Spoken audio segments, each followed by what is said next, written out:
ಶ್ರೀ ಗುರುದೇವ ದತ್ತ.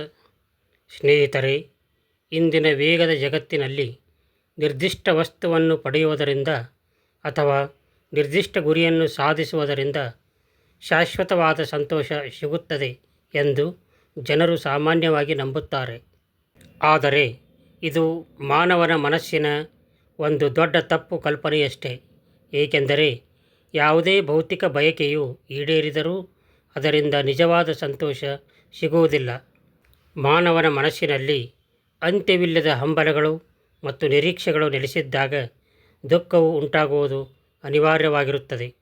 ಮಹರ್ಷಿಗಳು ಮತ್ತು ಸಂತರು ಹೇಳಿರುವಂತೆ, ಈ ಜಗತ್ತಿನಲ್ಲಿನ ಸಕಲ ಬಗೆಯ ದುಃಖ ಕಷ್ಟಗಳಿಗೆ ಮೂಲ ಕಾರಣವೆಂದರೆ ನಮ್ಮ ಮಾನವೀಯ ಆಸೆಗಳು ಮತ್ತು ಹಂಬಲಗಳೇ ಆಗಿವೆ. ಒಬ್ಬ ವ್ಯಕ್ತಿಯು ಒಂದು ಆಸೆಯನ್ನು ಪೂರೈಸಿದ ತಕ್ಷಣವೇ ಮತ್ತೊಂದು ಹೊಸ ಆಸೆ ಅವರ ಮನಸ್ಸಿನಲ್ಲಿ ಉದ್ಭವಿಸುತ್ತದೆ.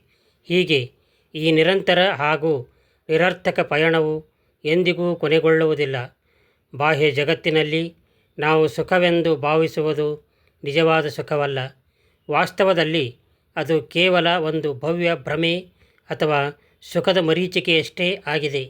ಬಯಸಿದ್ದನ್ನು ಪಡೆಯುವುದರಿಂದ ಸಿಗುವ ಸಂತೋಷವು ಕ್ಷಣಿಕ. ಸ್ವಲ್ಪ ಸಮಯದ ನಂತರ ಅದೇ ಹಂಬಲ ಮತ್ತು ಅಶಾಂತಿ ಮರಳುತ್ತದೆ.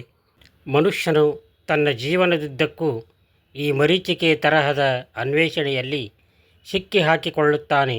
ಆಗಾಗ್ಗೆ ಸಂತೋಷವನ್ನು ಹುಡುಕುವಾಗ ತನ್ನ ಮೇಲೆ ದುಃಖವನ್ನು ತರುತ್ತಾನೆ. ಒಂದು ಆಸೆ ಈಡೇರದಿದ್ದಾಗಲೆಲ್ಲ ಒಬ್ಬ ವ್ಯಕ್ತಿಯು ತೀವ್ರ ನಿರಾಶೆ, ಯಾತನೆ ಮತ್ತು ದುಃಖವನ್ನು ಎದುರಿಸಬೇಕಾಗುತ್ತದೆ. ಒಂದು ವೇಳೆ ಆ ಬಯಕೆ ಈಡೇರಿದರೂ ಮನಸ್ಸು ಮತ್ತೆ ಅಶಾಂತಗೊಳ್ಳುತ್ತದೆ. ಏಕೆಂದರೆ ಪಡೆದದ್ದನ್ನು ಕಳೆದುಕೊಳ್ಳುವ ಭಯ ಅಥವಾ ಅದಕ್ಕಿಂತಲೂ ದೊಡ್ಡದಾದ ಮತ್ತೊಂದು ಬಯಕೆಯ ಉದಯವೇ ಇದಕ್ಕೆ ಕಾರಣವಾಗಿರುತ್ತದೆ. ಇದರ ಅರ್ಥವೇನೆಂದರೆ, ಬಯಕೆಯ ಈಡೇರಿಕೆ ಎಂದರೆ ಸುಖವನ್ನು ಪಡೆದಂತಲ್ಲ, ಬದಲಾಗಿ ಅದೇ ಚಕ್ರದಲ್ಲಿ ಇನ್ನಷ್ಟು ಆಳವಾಗಿ ಸಿಕ್ಕಿ ಹಾಕಿಕೊಂಡಂತಾಗುತ್ತದೆ. ಭೌತಿಕ ಸುಖಗಳ ಬೆನ್ನಟ್ಟುವ ಮನಸ್ಥಿತಿಯು ವ್ಯಕ್ತಿಯೊಬ್ಬನಿಗೆ ಆಂತರಿಕ ಶಾಂತಿ ಮತ್ತು ನಿಜವಾದ ಸಂತೋಷವನ್ನು ಎಂದಿಗೂ ಅನುಭವಿಸಲು ಬಿಡುವುದಿಲ್ಲ.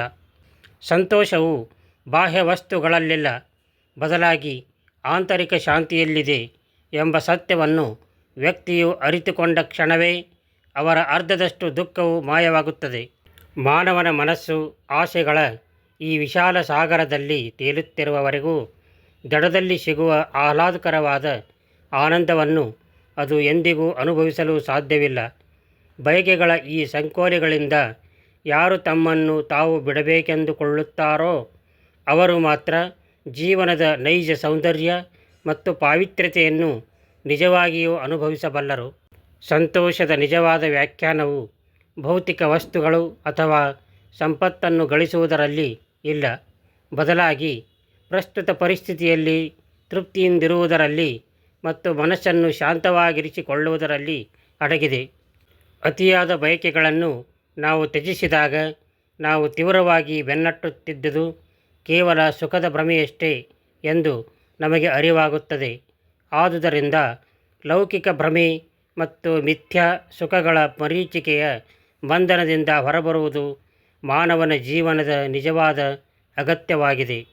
ಮನಸ್ಸಿನ ಮೇಲೆ ಭಾರವಾಗಿರುವ ಈಡೇರದ ಹಂಬಲಗಳು ಮತ್ತು ಅನಿರೀಕ್ಷಿತ ಬಯಕೆಗಳ ಹೊರೆಯನ್ನು ಬದಿಗಿರಿಸುವವರೆಗೂ ನಾವು ಆಧ್ಯಾತ್ಮಿಕ ಆನಂದವನ್ನು ಪಡೆಯಲು ಸಾಧ್ಯವಿಲ್ಲ.